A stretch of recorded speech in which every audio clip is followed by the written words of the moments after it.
अब सुने पथवारी माता की कहानी। एक समय की बात है, दो देवरानी जेठानी होती है। देवरानी बहुत नियम धर्म वाली थी। वो प्रतिदिन नहा धोआ कर पथवारी माता का मंदिर जाती है, उनके जल चढ़ाती है और पथवारी माता की पूजा करके वापसी आ जाती है। और जो वो जेठानी थी वो अपनी देवरानी के लिए कहती थी कि आहो, यह तो बड़ी पथवारी वाली नियम धर्म वाली है और वो गोबर टोपले में भर कर ले जाती है और गोबर तो रोडी पर डाल देती है और टोपला पथवारी माता पे झटक कर चली जाती है। पथवारी माता सोचती है कि देखूं तो यह देवरानी पानी भरने आती है तो यह तो बेचारी मेरे ऊपर जल चढ़ाती है और यह जेठानी मेरे ऊपर गोबर वाला टोपला झटक कर चली जाती है। फिर वो बोलती है कि इसको तो अब चमत्कार बताना ही पड़ेगा। फिर क्या होता है कि जब वो जेठानी खाना खाने बैठती है तो उसकी थाली में कीड़े हो जाते हैं। फिर तो वो थाली एक तरफ सरका देती है और उठ जाती है। ऐसे करते करते काफ़ी दिन व्यतीत हो जाते हैं। उसकी सास बोलती है कि बेटी, तू ऐसे कैसे उठ जाती है, क्या बात है? खाना भी नहीं खाती है और भरी की भरी थाली एक तरफ सरका कर उठ जाती है।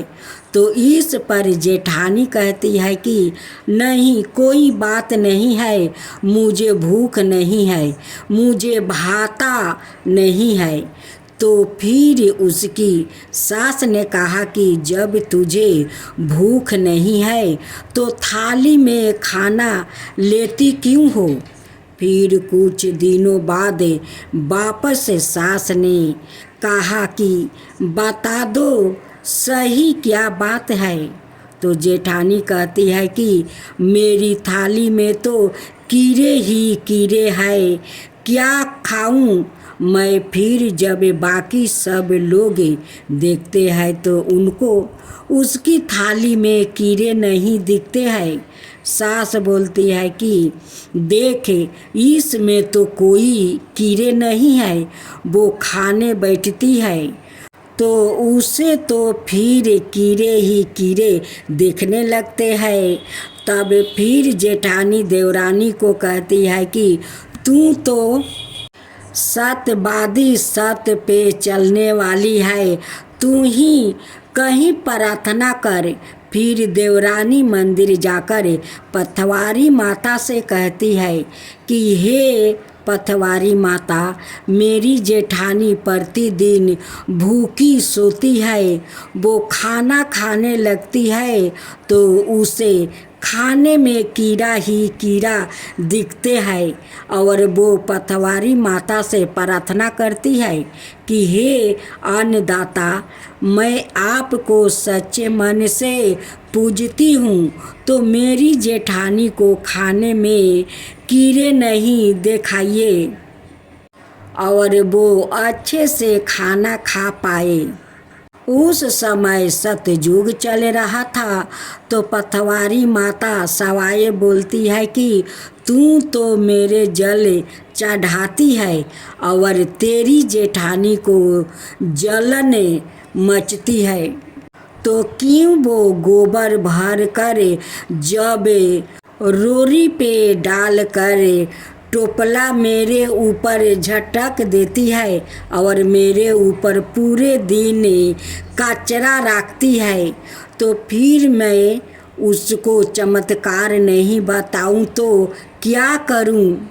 तब देवरानी कहती है कि मैं उसको जाकर बताती हूँ और बोलती हूँ कि वो ऐसा नहीं करे और आप भी अब उनके कीड़े मत आना। फिर पतवारी माता कहती है कि ठीक है, जा समझा दे उसको। तब देवरानी जाकर जेठानी को कहती है कि भाभी सा, आप मेरी पतवारी माता पे टोपला झटक के क्यों आती हो?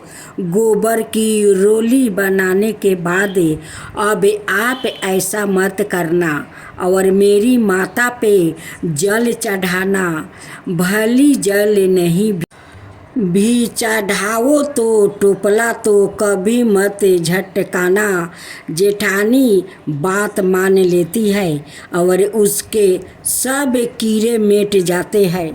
हम भी पतवारी माता से यही प्रार्थना करते हैं कि हे पतवारी माता, जैसी लाज अपने देवरानी की राखी वैसे ही सबकी रखना और देवरानी जैसा धर्म परायण सबको बनाना।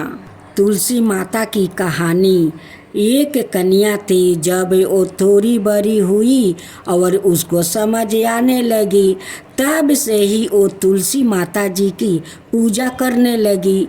उसके प्रतिदिन की नियम था कि तुलसी माता जी का पूजन करने के बाद ही खाना खाती है।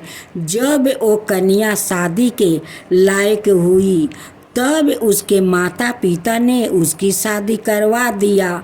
कन्या को उसके माता पिता ने दहेज में भी एक तुलसी का गमला दिया। ससुराल में वो प्रतिदिन सवेरे उठती है, पूजा करती है, फिर उसके बाद ही खाना खाने बैठती है।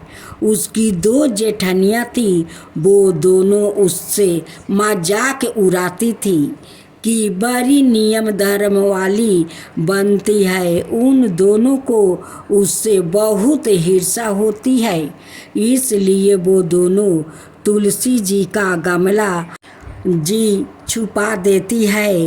वो कन्या बड़ी मुश्किल से गमला ढूंढ कर लाती है, अच्छे से पूजा करती है और फिर खाना खाती है।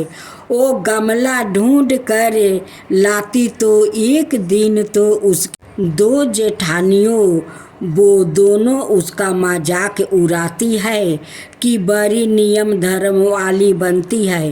उन दोनों को उससे बहुत ईर्ष्या होती है, इसलिए वो दोनों तुलसी जी का गमला जी छुपा देती है। वो कन्या बड़ी मुश्किल से गमला ढूंढ कर लाती है, अच्छे से पूजा करती है और फिर खाना खाती है। वो गमला ढूंढ कर ले आती तो एक दिन तो उसकी जेठानियों ने क्या किया कि गमला ही दूर फेंक दिया। कन्या ने खूब ढूंढा पर उसे गमला नहीं मिला। वो बहुत ही परेशान हो गई। उस दिन तो उसने खाना भी नहीं खाया।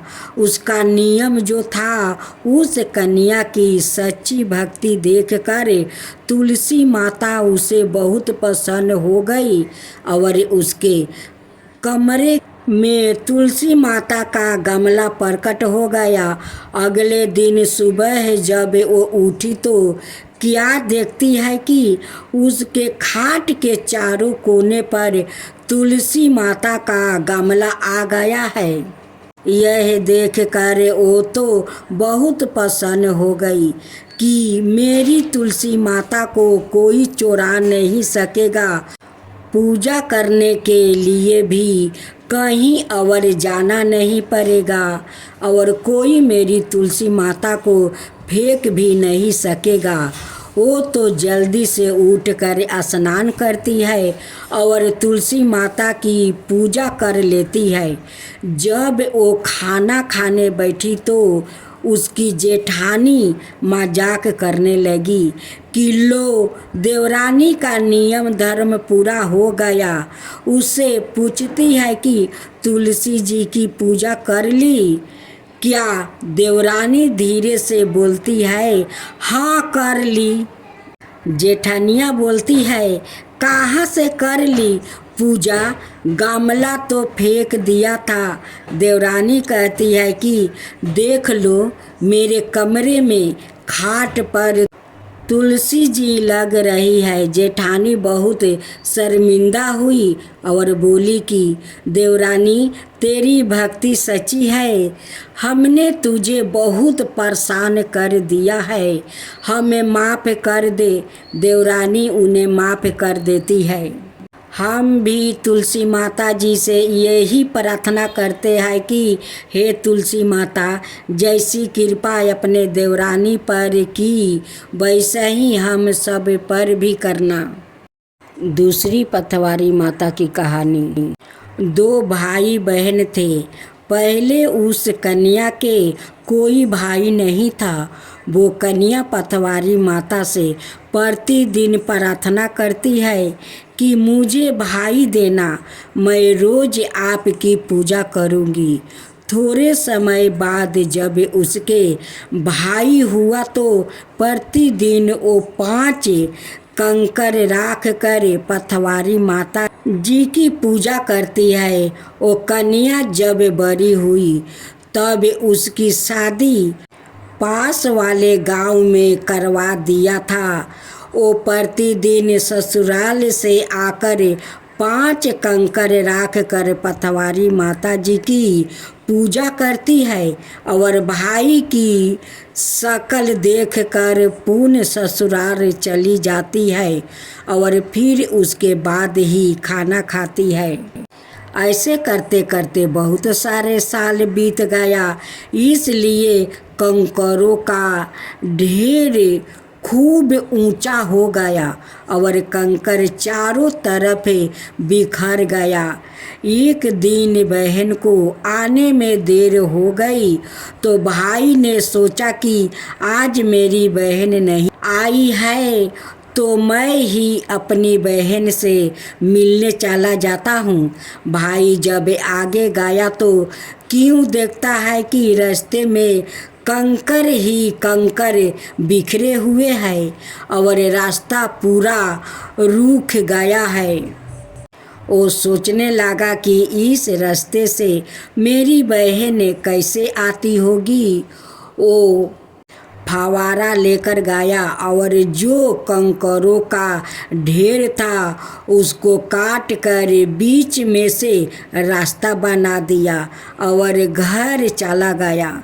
थोड़ी देर से उसकी बहन आई तो क्या देखती है कि पतवारी माता के तो खून टपक रहा है। ऐसा देखकर वो बोलती है, रे किसान, मेरी पतवारी माता को काट दिया है। जिसने भी पतवारी माता को काटा हो वो मर जाए, उसकी मृत्यु हो जाए। बहन के ऐसा कहने के बाद ही उसका भाई मर गया और लोग इकट्ठा हो गया और लोग बोलने लगे कि यह है फलाना आदमी तो मर गया है, इसको ले जाने की तैयारी करो। इतने में उसकी पत्नी बोली कि रुको, अभी मत ले जाओ, इनकी बहन आएगी और वो उनका मुख देखेगी, फिर ले जाना। इनको थोड़ी देर में उसकी बहन आ गई और बोली कि यह क्या हो गया है, मेरा भाई तो मर गया है। मेरा भाई कैसे मर गया? रुको, इसको कोई ले जाना मत, मैं वापसी आती हूँ। ऐसा कहकर बहन पतवारी माता के पास जाती है और बोलती है कि हे पतवारी माता, मैं अपने भाई के लिए तो पतवारी पूजती थी और मेरा भाई ही मर गया। यह क्या हो गया है? उस समय सतयुग चल रहा था, इसलिए पतवारी माता सवाए बोली कि तूने ही तो कहा था कि जिसने भी मेरी पतवारी माता को काटा हो उसकी मृत्यु हो जाए, इसलिए वो मर गया। बहन बहुत दुखी हो गई। मैं क्या करूँ अब। इस प्रकार वो विलाप करती हुई पतवारी माता से विनती करने लगी कि मेरे भाई को वापस जिंदा कर दो। पतवारी माता उसे बोली कि तू यहाँ से 5 कंकर ले जा और उनको धोकर उसका पानी पिला देना और उस पर छींटे दे देना, वो जिंदा हो जाएगा। उसको छींटे देकर और पानी पिलाते हैं, वो जिंदा हो गया और उठ कर बोला कि आज तो बहुत अच्छी नींद आ गई है। उसकी बहन बोली कि ऐसी नींद किसी को भी ना आए। हम भी पतवारी माता जी से यही प्रार्थना करते हैं कि हे पतवारी माता, जैसे उसके भाई को जिंदा किया वैसा ही सबकी भाई को जिंदा करना, और जैसी उसकी लाज रखी वैसा ही हम सबकी लाज रखना। अब तीसरा पतवारी माता की कहानी। एक गांव था, वहाँ के कुछ लोग यात्रा पर जा रहे थे। गांव में एक बुढ़िया माई रहती थी। उस बुढ़िया माई ने सोचा कि मैं भी यात्रा पर जाऊं, तो उसने लोगों को बोला। एक आदमी ने बोला, तुम अपने पैरों से चलोगी? हम अपने पैरों से चलेंगे। हाँ जाओ, तुम भी साथ में। हमारे पहले पैदल यात्रा होती थी। थोड़ी दूर चलने के बाद बुढ़िया थक गई अब और उससे चला नहीं जा रहा था। वही पास में एक सुंदर मंदिर भी बना हुआ था। वहाँ पतवारी माता भी थी। पतवारी माता का स्थान देखकर बुढ़िया बोली कि मुझसे अब चला नहीं जा रहा है, तुम लोग जाओ, मैं तुम्हारे नाम की भी पतवारी पूजूंगी। तुम लोग मेरे नाम की भी सब भगवान के दोक लगाना। बुढ़िया रोज पतवारी पूजती थी और कहती थी, हे पतवारी माता, मुझे पीली पीला आंगन मिले, खेरा पे खिचड़ी सिजरी हो, खूंटी पे बेस राखा मिले, कटोरी मटकी भरी हो, उसके ऊपर झरझराता हुआ घरना हो, उसके ऊपर उल्टी इमरती लोटा परी हो। कुछ दिनों बाद वो लोग यात्रा करके वापस आ गया। वापस आकर लोग ने उस बुढ़िया को बोला कि चलो भाई, यात्रा पूरी हो गई, घर चलते हैं। बुढ़िया जब घर पहुंची तो उसको अपने घर पीली पीला हुआ आंगन मिला, खूंटी पर बेस लटका हुआ मिला, खेरों पर खिचड़ी बनती हुई मिली, कटोरी मटकी पानी से भरी हुई मिली और उस पर अमृति उल्टी रखी हुई मिली। यह सब देखकर बुढ़िया खुश हो गई। बुढ़िया ने खिचड़ी खाई और पानी पिया और वो सो गई। रात को सोते सोते वो सोचने लगी कि सब लोग तो यात्रा से कंठी और प्रसाद लेकर आए हैं, वो सब तो कंठी और प्रसाद टांगेंगे, मैं क्या टांगूंगी? सब लोगों को मेरे पास तो कंठी प्रसाद थाली कुछ भी नहीं है, मैं क्या बांटूंगी? पतवारी माता की कृपा से उसके घर प्रसाद और मेवा की बोरियां आ गई, कंठिया आ गई और बहुत सारी थालियाँ आ गई।